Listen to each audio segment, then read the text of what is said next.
नमस्कार मित्रों, RVS classes the परीक्षा गुरु के यूट्यूब चैनल पर आपका हार्दिक स्वागत और अभिनंदन है। मैं पंकज दुबे आपको संस्कृत पढ़ाता हूँ। संस्कृत पढ़ाने के क्रम में दोस्तों एलटी के पाठ्यक्रम में निर्धारित जो गीता है वो गीता चल रही थी। गीता के श्लोकों के क्रम में हमारा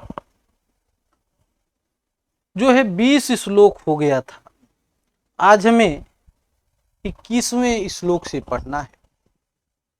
देखिए दोस्तों, होता क्या है, बताते क्या हैं, भगवान श्री कृष्ण कहते क्या हैं। वेदा विनाशिनम नित्यम या एनम अज अव्ययम कथम सा पुरुषः पार्थ कम घातयति हन्ति कम। भगवान श्री कृष्ण ने कहा अर्जुन से कि वेदा विनाशिनाम नित्यम या एनम अजम अव्ययम कथम सा पुरुषः पार्थ कम घातयति हन्ति कम। दोस्तों, ये घातयति टाइपिस्ट महोदय ने गलत कर दिया है। क्या है? घातयति हन्तिकम। भगवान श्री कृष्ण ने कहा कि हे अर्जुन, वेद विनाशिनम नित्यम या एनम अजम अव्ययम कथम सह पुरुषः पार्थ कम घातयति हन्तिकम। हम अर्थ कैसे निकालेंगे? पार्थ, पृथु के पुत्र को पार्थ कहा जाता है। पार्थ अर्जुन के लिए प्रयुक्त है। कौन्तेय भी अर्जुन के लिए आया है। गुड़ाकेश भी आया है। पिछली बार एलटी में पूछा था गुड़ाकेश का क्या अर्थ है। गुड़ाकेश किसके लिए आया है? तो पृथ्वी को पुत्र को क्या कहते हैं? पार्थ कहते हैं। कहते हैं भगवान पार्थ हे अर्जुन। या मतलब जो कह रहे हैं, या मतलब जो, या मतलब जो, पुरुषः मतलब पुरुष क्या करता है? एनम मतलब इस आत्मा को क्या करता है? विनाशिनम अर्थात नाश रहित। करें अविनाशिनम नाश रहित। नित्यम मतलब नित्य।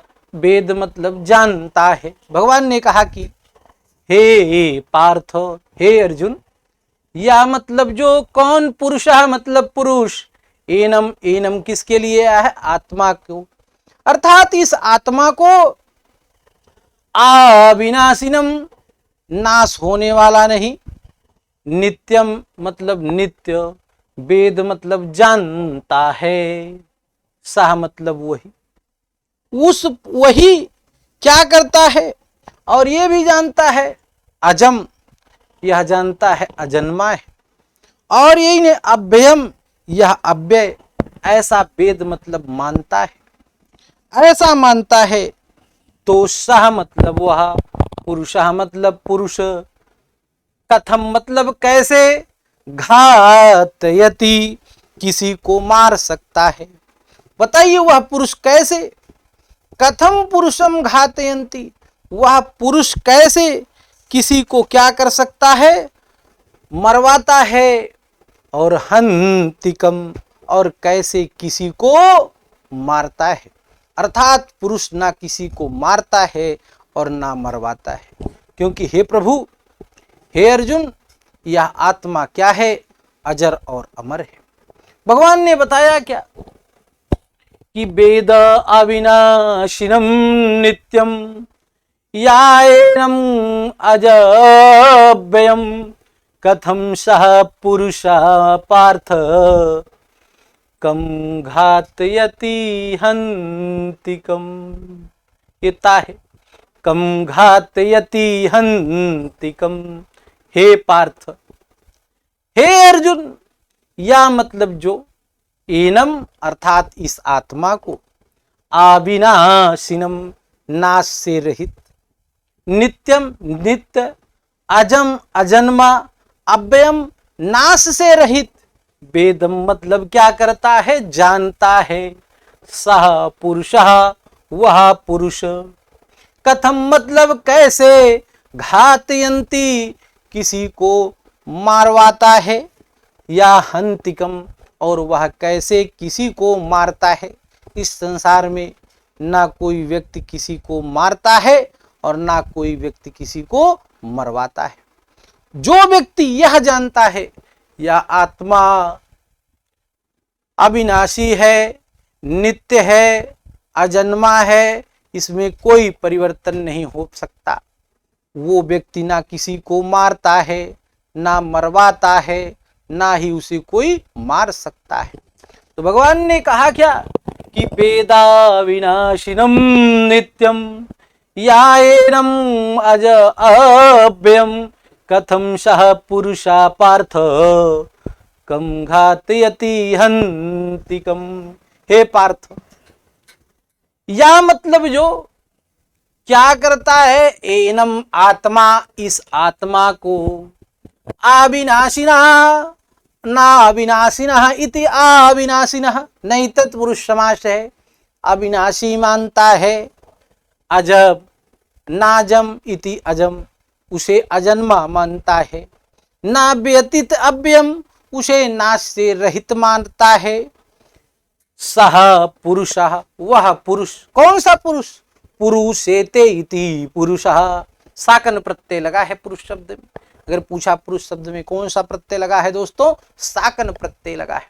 तो उस पुरुष को कथम मतलब कैसे, कम घातयति कोई मरवाता है, और कम हंति कोई मारता है, ना उसे कोई मरवाता है दोस्तों, ना उसे कोई मारता है।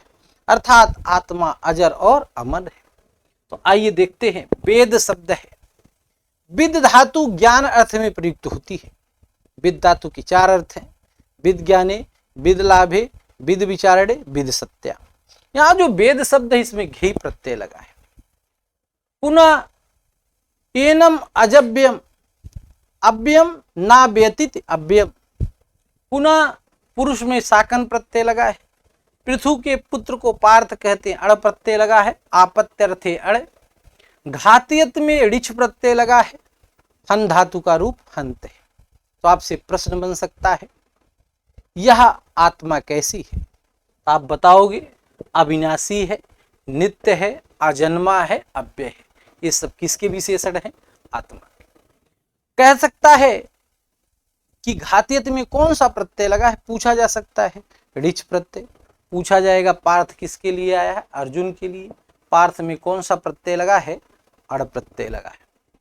अगला श्लोक बहुत प्रासंगिक है दोस्तों, आप लोगों ने पढ़ा होगा, बहुत प्रासंगिक श्लोक है कि वांसांश जीर्णानि यथा विहाय नवान गृह्णात् नरोपराणि तथा शरीराणि विहाय जीर्णा नन्यानि संयन्ति नवानि देहि, नन्यानि संयाति नवानि देहि, नन्यानि संयाति नवानि देहि।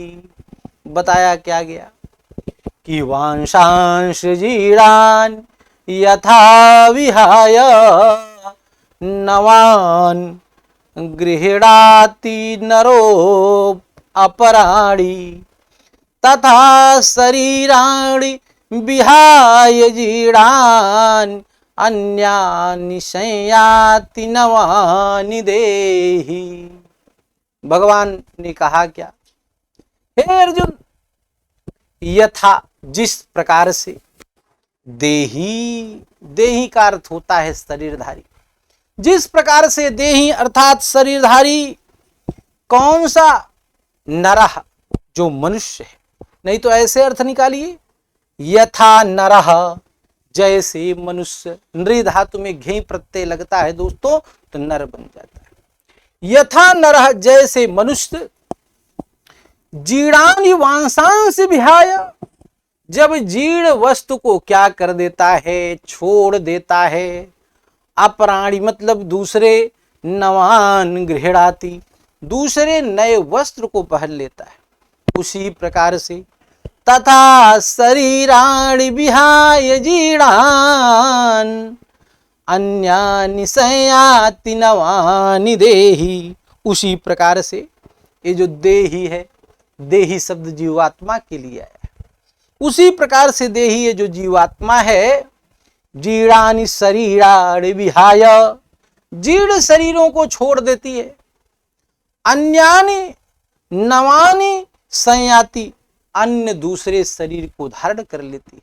अर्थात जिस प्रकार से इस संसार में नरः मतलब मनुष्य जीर्णानि वांसांसि विहाय, जीर्ण वस्त्रों को क्या कर देता है, विहाय छोड़ देता है, लेप प्रत्यय हो गया। और अपराणी नवानि गृह्णाति, अपराणी मतलब दूसरे, नवानि मतलब नए, क्या करता है, गृह्णाति वस्त्र को धारण कर लेता है। उसी प्रकार से तथा शरीराणि विहाय जीर्णानि अन्यानि संयाति नवानि देहि, तथा मतलब उसी प्रकार से क्या करता है, देही जो जीव आत्मा है, या हमारी जीवात्मा जीर्णान् शरीराणि विहाय, जीर्ण शरीरों को छोड़ करके क्या करती है, अन्यानि मतलब दूसरे, नवानि संयाति, या हमारी आत्मा दूसरे शरीर को धारण कर लेती। इसलिए हे अर्जुन, तुम क्यों परेशान हो, तुम क्यों चाहते हो, क्यों व्यथित हो कि ये हमारे चाचा हैं, ये हमारे मामा हैं, इनकी विषय में चिंता ना करो। क्योंकि हे अर्जुन, कि वांशांश जीर्णानि यथा विहाय नवान् गृह्णाति नरोपराणि, तथा शरीराणि विहाय जीर्णा अन्यानि संयान्ति नवानि देहि। देखिए, भगवान श्री कृष्ण ने यही समझाया कि यथा जीर्णानि वांसांसि, जीर्ण वस्त्रों को, नरः मतलब मनुष्य, विहाय मतलब छोड़ देता है, अपराणी मतलब दूसरे, नवान गृह्णाति दूसरे नए वस्त्रों को धारण कर लेता है। उसी प्रकार से देही जो जीव आत्मा है, वह जीर्णानि अन्यानि शरीराणि विहाय, जीर्णानि शरीराणि विहाय, जीर्ण शरीर को छोड़ करके, अन्यानि मतलब दूसरे, नवानि संयति दूसरे नवीन शरीर को धारण कर लेती है। उसी प्रकार से जो हमारी जीवात्मा है, दूसरे नवीन शरीर को क्या कर लेती है, धारण कर लेती है। इस बात को किसने बताया, इस बात को भगवान श्री कृष्ण ने अर्जुन को बताया कि हे अर्जुन, आत्मा कभी मरती नहीं, आत्मा को कोई मार नहीं सकता। अभी आगे वर्णन करेंगे तो आपसे पूछा जाएगा, देखिए 1 2 3 4 5 6 7 8 9 10 11, अगर आपसे पूछा जाए यहाँ कौन सा छंद है, तो उपजाति है। क्योंकि अनंतरोदित ऋतलक्ष्म भाजो पादो यदि वा उपजा तदस्त, अनंतरोदित ऋतलक्ष्म भाजो पादो यदि वा उपजा तदस्त। यहाँ पर उपजाति संध है। आपसे प्रश्न कैसे पूछेगा, प्रश्न पूछेगा जीर्ण में कौन सा प्रत्यय लगा है। दोस्तों, रदभ्याम निष्ठा न सूत्र से यहाँ पर जीर्ण में अक्तः प्रत्यय लगा है, यथा अव्यय पद है। विहाय, जब किसी धातु के पहले उपसर्ग लग जाता है तो वहां पर लेप प्रत्यय होता है, तो विहाय का अर्थ होता है छोड़ करके, यहाँ पर लेप प्रत्यय लगा है। गृह्णाति लट लकार प्रथम पुरुष एक वचन का रूप है। नरोपराणी में यहाँ पर पूर्व रूप संधि हो गई। तथा अव्यय पद है, विहाय में पुनः लेप लगा है। जीर्णानि अन्यान में यहाँ यड़ संधि हो गई। क्या होगा, जीर्णानि अन्यानि। संयाति लट लकार का रूप है। देही शब्द का प्रयोग जीवात्मा के लिए होगा। तो आपसे प्रश्न पूछेगा मनुष्य किस वस्त्र को छोड़ देता है, तो मनुष्य पुराने वस्त्र को छोड़ देता है। मनुष्य कैसे वस्त्र को धारण करता है, मनुष्य नवीन वस्त्र को धारण करता है। जीवात्मा कैसे शरीर को छोड़ देती है, जीवात्मा पुराने शरीर को छोड़ देती है। जीवात्मा कैसे शरीर को धारण करती है, जीवात्मा दूसरे शरीर को धारण करती है। तो इस श्लोक में भगवान श्री कृष्ण ने हमारी जो आत्मा है, इस आत्मा के अमरत्व के विषय में वर्णन किया है। इस आत्मा को कोई मार नहीं सकता, यह आत्मा अजर और अमर है। भगवान श्री कृष्ण अर्जुन को देखिए उपदेश दे रहे हैं, समझा रहे हैं कि अर्जुन क्यों तुम परेशान हो, तुम्हें परेशान होने की जरूरत ही नहीं है। इस प्रकार से प्रश्न पूछे जा सकते, आपसे प्रश्न पूछा जा सकता है कि यह श्लोक किस अध्याय से है या श्लोक दूसरे अध्याय से है, इसमें कौन सा छंद है, उपजाति छंद है। प्रत्येक चरण में कितने कितने वर्ण होते हैं, 11 वर्ण होते हैं। कुल वर्ण कितने होते हैं, 44 होते हैं। जब चारों चरण में वर्ण बराबर, तो कैसा छंद है, समृद्ध छंद है। कितने वर्णों पर यति होती है, 11 पर यति होती है। यति किसे कहते हैं, जहां हमारी जिह्वा रुक जाए उसी का नाम क्या होता है, यति होता है। आपका अगला प्रश्न है, आपका अगला जो है श्लोक है, बड़ा प्रासंगिक श्लोक है। देखिए, नयनम छिन्दन्ति शास्त्राणि नयनम दहति पावकः न चैनम क्लेद्यन्त्यापो न शोषयति मारुतः। आप देखिए यहां पर कौन सा छंद है, 1 2 3 4 5 6 7 8 9 10 11 12 13 15 16 अनुष्टुप छंद।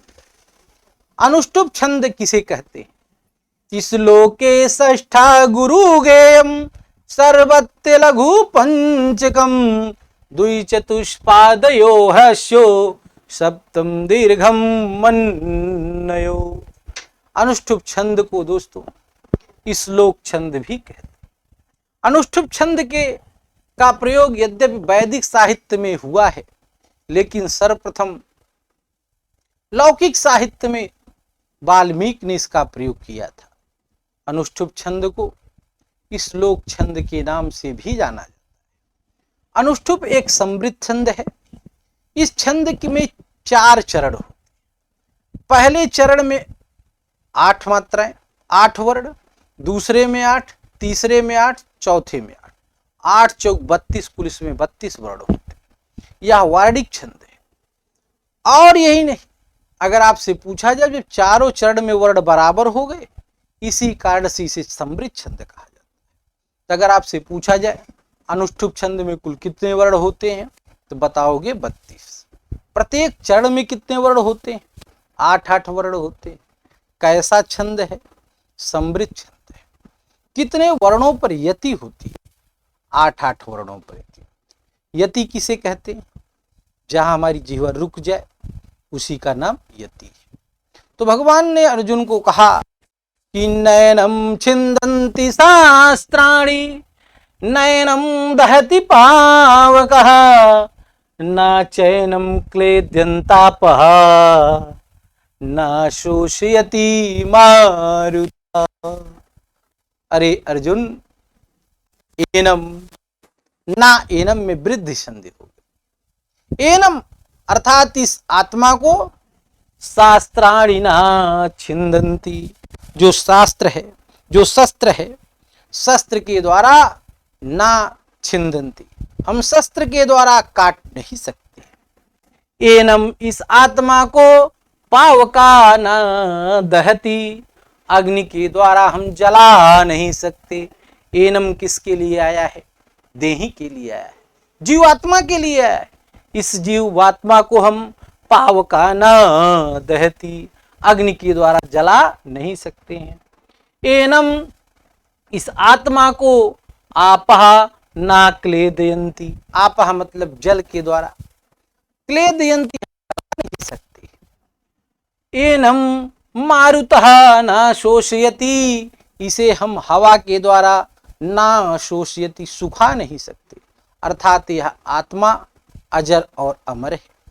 हे अर्जुन, शस्त्राणि एनम ना छिन्दन्ति, शस्त्र के द्वारा इसे हम क्या नहीं कर सकते, काट नहीं सकते।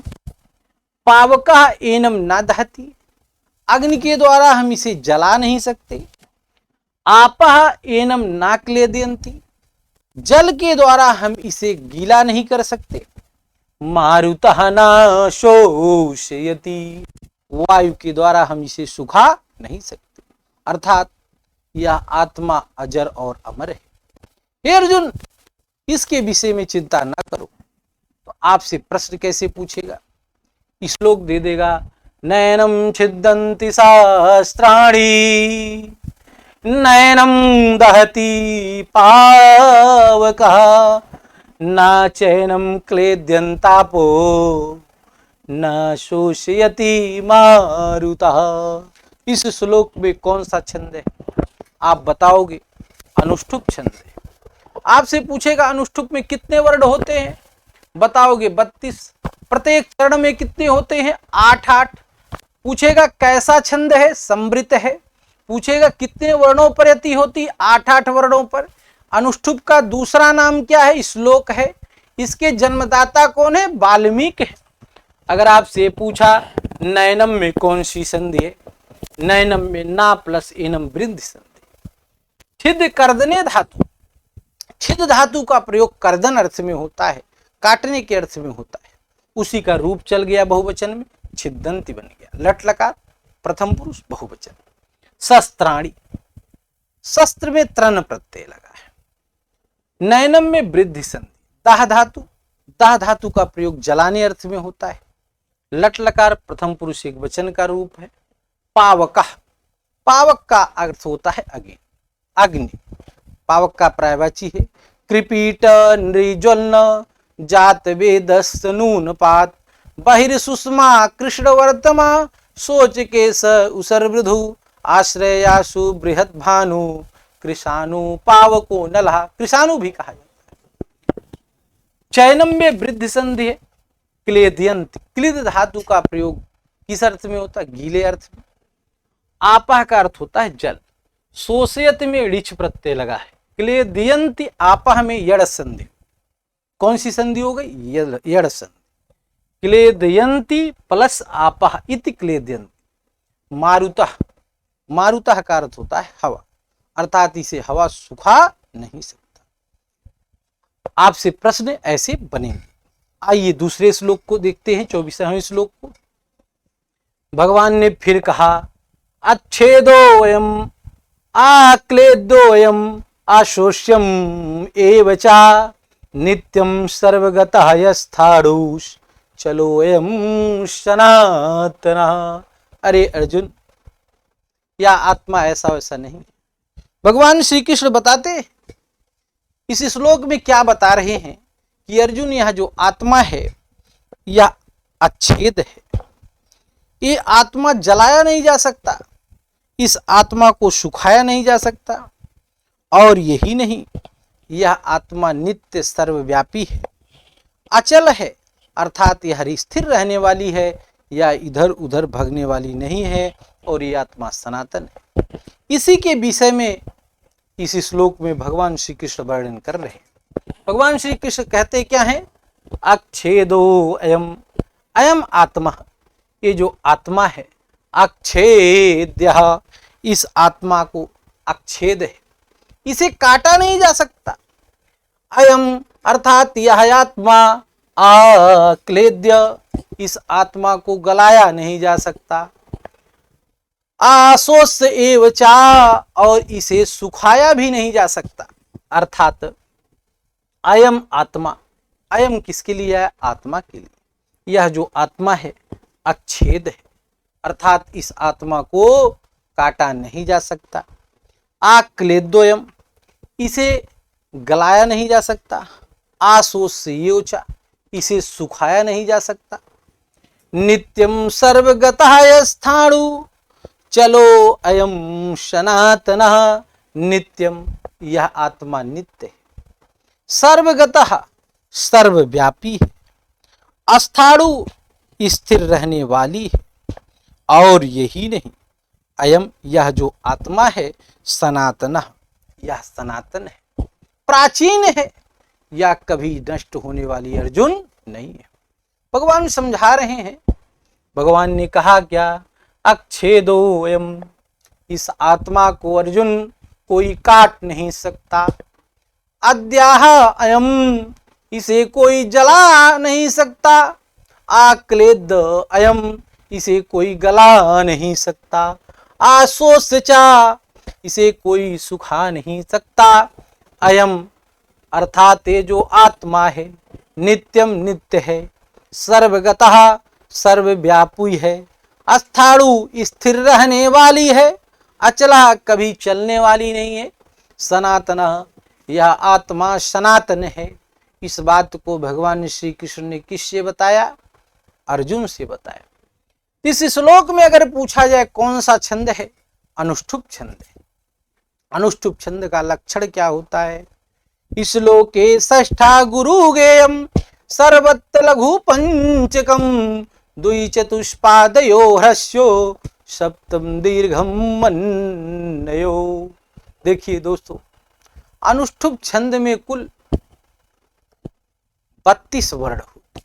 अगर पूछा जाए अनुष्ठुप में कितने वर्ण होते, 32। प्रत्येक चरण में 8-8 वर्ण होते। इसी कारण से इसे समृद्ध छंद कहा जाता है। इस छंद के 8-8 वर्णों पर यति होती है। यह जो छंद है, इस छंद को श्लोक छंद भी कहते हैं। इस छंद के जन्मदाता महर्षि वाल्मीकि हैं लौकिक साहित्य में, और इसका नाम श्लोक छंद है। आपसे पूछा जा सकता है आत्मा कैसी है, अच्छेद्य है, इसे काटा नहीं जा सकता, आक्लेद्य, इसे गलाया नहीं जा सकता, आदाह, इसे जलाया नहीं जा सकता, आशोष्य, इसे सुखाया नहीं जा सकता। कभी प्रश्न बन जाए आत्मा को क्या नहीं किया जा सकता, इसे काटा नहीं जा सकता, इसे जलाया नहीं जा सकता, इसे गलाया नहीं जा सकता, इसे सुखाया नहीं जा सकता, तो सभी सही। ये चारों याद कर लेना। अयम अच्छेद्य, यह काटने वाली नहीं, अयम आदाह, इसे जलाया नहीं जा सकता, अयम आक्लेद्य, इसे गलाया नहीं जा सकता, अयम आशोष्य, इसे सुखाया नहीं जा सकता। हमारी जो आत्मा है नित्य है, सर्व जगह रहने वाली है, यह अस्थाणु है, निश्चित है, स्थिर रहने वाली है, और सनातन है। इस आत्मा से प्राचीन कोई नहीं। आइए व्याकरणिक टिप्पणी देखते हैं। देखिए, छिद धातु है, छिद कर्दने धातु, इसी में घई प्रत्यय लगा तो छेद बन गया, और छेदो एम में पूर्व रूप संधि। अगर आपसे पूछा जाए छेदो एम में कौन सी संधि है, पूर्व रूप संधि। पुनः क्लेद में क्लिद धातु, क्लिद धातु का अर्थ होता है गलन अर्थ, इसमें भी घे प्रत्यय लगा तो क्लेद बन गया। अशोष्य, शोष्य में सुस धातु है, इड़त प्रत्यय लगा रिहल उड़त से, तो शोष्य बन गया। सर्वगतः, गम धातु से अक्तः प्रत्यय लगा तो सर्वगतः बन गया। अस्थाणुश्चल, यहां पर अच्युत संधि, अस्तु अश्चुनाश्चु सूत्र से। चलो अयम में पूर्व रूप संधि हो गई है, चलो प्लस अयम, सनातन, सनातन का अर्थ होता है प्राचीन, अर्थात ये आत्मा क्या है, सनातन। अगर आपसे ऐसे प्रश्न बन जाए नित्य, सर्वगतः, अस्थाणु, सनातन क्या है, आप बताओगे आत्मा है। ये सभी आत्मा की विशेषण है, सनातन भी, अस्थाणु भी, सर्वगतः भी, नित्य भी। अर्थात अयम आत्मा, अयम किसके लिए, आत्मा के लिए। यह जो आत्मा है नित्य है, सर्वगत है, अस्थाणु है, अचल है। इस आत्मा को कोई कुछ कर नहीं सकता। अगला प्रश्न देखते हैं।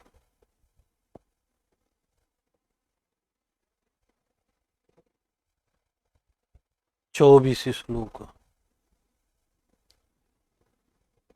पुनः भगवान ने कहा क्या कि अव्यक्तो अयम अचिंतो अयम अविकारो अयम उच्यते तस्मादेव विदित्वेनम नानुशोचतुम अहर्षि। भगवान ने बताया क्या, अव्यक्तोयम अचिंतोयम अविकारो अयम उच्यते तस्मादेव विदित्वेनम नानुशोचतुम अहर्षि। भगवान ने कहा, अनुष्ठुप छंद में कहा कि हे अर्जुन, तो पहले अनुष्ठुप छंद के क्या लक्षण हैं। इस लोके षष्ठा गुरु गेयम सर्वत्र लघु पंचकम द्वि चतुष्पादयो ह्रस्यो सप्तम दीर्घम वंदयो। अनुष्ठुप में कुल कितने वर्ण होते हैं? 32। प्रत्येक चरण में 8-8। कितने चरण? 4। जब चारों चरण में वर्ण बराबर तो कैसा छंद? समृत। कितने वर्णों पर यति? 8-8 वर्णों पर यति होती है। यह कैसा छंद है? समृत है। इसका दूसरा नाम क्या है? श्लोक छंद। इसके जन्मदाता कौन है? वाल्मीकि। अर्थात इसमें यति कितने भी होगी? 8-8 वर्ण पर हम रुक जाएंगे। यति किसे कहते हैं? जीवा इष्ट स्थानम उच्चारणम कव्युच्यते। जहां हमारी जीवा रुक जाए उसी का नाम यति होता है। भगवान ने कहा क्या, अव्यक्तोयम चिंतोयम अविकारो अयम उच्यते तस्मादेव विदित्वेनम नानुशोचतुम अहर्षि। अरे अर्जुन, ये क्या है आत्मा? अयम अर्थात आत्मा, अव्यक्त, यह आत्मा अव्यक्त है। यह व्यक्त नहीं है। यह क्या है? अव्यक्त है। अचिंत, यह आत्मा अचिंत है। और यही नहीं, अयम अविकार्य, इस आत्मा में कोई विकार नहीं होता है। अयम उच्यते, ऐसा कहा जाता है। अयम उच्यते, ऐसा बताया गया है कि यह आत्मा क्या है? अव्यक्त, यह अव्यक्त है। अचिंत, यह अचिंतनीय है। अयम अविकार्य, इसमें विकार नहीं होता। अयम उच्यते, ऐसा बताया गया है। तस्मादेव विदित्वेनम, एनम, इस प्रकार से। एनम का क्या अर्थ हो गया? इस आत्मा को। एनम का क्या अर्थ हो गया? एनम, इस आत्मा को। तस्मादेव, इस प्रकार से। विदित्वा, जान करके। नानुशोच तुम अहर्षि, अर्थात अनुशोच तुम, शोक करने योग्य नहीं है। अहर्षि मतलब योग्य नहीं, अर्थात इस आत्मा के विषय में इस प्रकार जानने वाले तुम शोक की पात्र नहीं। आपको शोक नहीं करना चाहिए, क्योंकि जो शोक करना आपके लिए हितकर नहीं होगा। किसने कहा? भगवान श्री कृष्ण ने अर्जुन से कहा। क्या कहा? कि अयम अव्यक्त, यह आत्मा अव्यक्त है। अयम अचिंत, यह अचिंतनीय है। अयम अविकार्य, यह विकार से रहित है। और अयम उच्यते, ऐसा बताया गया है। तस्मादेव विदित्वेनम नानुशोच तुम अहर्षि, इसलिए एनम अर्थात इस आत्मा को, विदित्वा जान करके, तस्मादेव इसके विषय में, ना मतलब नहीं, अनुशोच तुम अहर्षि, शोक करने योग्य नहीं है। ये जो तुम शोक कर रहे हो कि हमारे चाचा मार दिए जाएंगे, गुरुजन वृंद मार दिए जाएंगे, भाई मार दिए जाएंगे, बांधव मार दिए जाएंगे, इस आत्मा के विषय में आपको शोक नहीं करना चाहिए अर्जुन। यह आत्मा अजर और अमर है। यह आत्मा अव्यक्त है। यह आत्मा अचिंतनीय है। इस आत्मा में विकार नहीं हो जा सकता। ऐसा जान करके आत्मा के विषय में शोक नहीं करना चाहिए। इस बात को किसने कहा? इस बात को भगवान श्री कृष्ण ने अर्जुन से कहा। क्या कहा? अव्यक्त अव्यक्तो अयम अचिंतोयम अविकारो अयम उच्यते तस्मादेव विदित्वेनम नानुशोचतुम महर्षि। अर्थात हे प्रभु, हे अर्जुन, अव्यक्तोयम, ये आत्मा क्या है? अव्यक्त है। आचिंत, यह आत्मा चिंतनीय है। अयम अविकार्य, इस आत्मा में कोई विकार नहीं हो सकता। एनम विदित्वा, इस आत्मा को जान करके, तस्मादेव, इसलिए, ना मतलब नहीं, अनुशोच तुम आहरसी, इस आत्मा के विषय में आपको शोक नहीं करना चाहिए। यह शोक के योग्य नहीं है। प्रश्न कैसे पूछता है? प्रश्न पूछेगा आत्मा क्या है? आप बताओगे अव्यक्त है, अचिंतनीय है, अविकार है, विकार से रहित है। तीन विशेषण हो गए। कैसा कैसा है? अव्यक्त है, अचिंतनीय है, अविकार है। देखिए, अव्यक्त में ना व्यक्ता है इति अव्यक्ता, अव्यक्त में नई तत्पुरुष समास है। अव्यक्तो अयम में पूर्व रूप संधि, पुनः चिंतो अयम में भी पूर्व रूप संधि है, विकारो अयम में भी पूर्व रूप संधि। तस्माद एव, मूल शब्द है तस्मात एव, यहां जसत्व संधि होगी। क्या विच्छेद होगा? तस्माता एव। विदित्वा में अक्त्वा प्रत्यय लगा, भूतार्थे अक्त्वा, विद धातु से अक्त्वा प्रत्यय लगा, विदित्वा बन गया। और एनम है, वृद्धि संधि हो गई तो विदित्वेनम हो गया। ना अनुशोचितुम में दीर्घ संधि। शुच धातु है, शुच चिंतायाम, शुच धातु का प्रयोग चिंता के अर्थ में होता है, शोक उसी के अर्थ में प्रयुक्त होता है। शुच धातु से ही शोक बना है, घे प्रत्यय लगा, चाजी को घृणितों से कुत्तागम होकर शोक बने। सोचतुम में तुमुन प्रत्यय, अहरस का अर्थ होता है योग, अर्थात यह सब आपके लिए चिंता का विषय नहीं। अगर अर्जुन आप ऐसा जान रहे हो कि ये आत्मा अव्यक्त है, अचिंतनीय है, विकार से रहित है, तो इस आत्मा के विषय में आपका जो शोक करना है यह उचित नहीं है। आपको शोक नहीं करना चाहिए, और ना ही इसे कोई जला सकता है, ना गला सकता है, ना इसे सुखा सकता है, ना इसे काटा जा सकता है। तो फिर क्यों आत्मा के विषय में आप शोक कर रहे हो? यह आपके योग्य नहीं। कभी कभी श्लोक दे देगा, पूछेगा अव्यक्तोयम अचिंतोयम अविकारो अयम उच्यते। इस श्लोक को किसने कहा है? भगवान श्री कृष्ण ने कहा है। किससे कहा है? अर्जुन से कहा है। किस छंद में कहा है? अनुष्ठुप छंद में। किस छंद में? अनुष्ठुप छंद। पूछा अव्यक्त में कौन सा प्रत्यय है? अक्तः प्रत्यय। अव्यक्तोयम में कौन सी संधि है? पूर्व रूप संधि है। चिंतोयम में कौन सी संधि है? पूर्व रूप संधि है। विकारो अयम में कौन सी संधि है? पूर्व रूप संधि है। विदित तस्मादेव में जसत्व संधि, विदित्वेनम में वृद्धि संधि, विदित्वा में अक्त्वा प्रत्यय, ना अनुशोचतुम में तुमुन प्रत्यय। अहरस का क्या अर्थ होता है? योग होता है। अहरस का क्या अर्थ होता है? योग होता है। तो इस प्रकार से प्रश्न पूछे जा सकते हैं। बस आज यहीं तक। आप सभी लोग इसको दोहराते रहिए, रिवीजन करते रहिए, और जैसे मैं पढ़ाया हूं उसका एक नोट्स बनाइए। और आप सभी लोगों को नोट्स भी मिलेगा, कंप्लीट हाथ से लिखा हुआ नोट्स आपको सुव्यवस्थित ढंग से मिलेगा। चिंता का विषय नहीं, जैसे बताया जा रहा है इसको ऐसे पढ़िए। जो प्रकृति और प्रत्यय और प्रश्न की प्रकृति बताया जा रहा है उसको नोट्स करते चलिए, आपके लिए अच्छा होगा।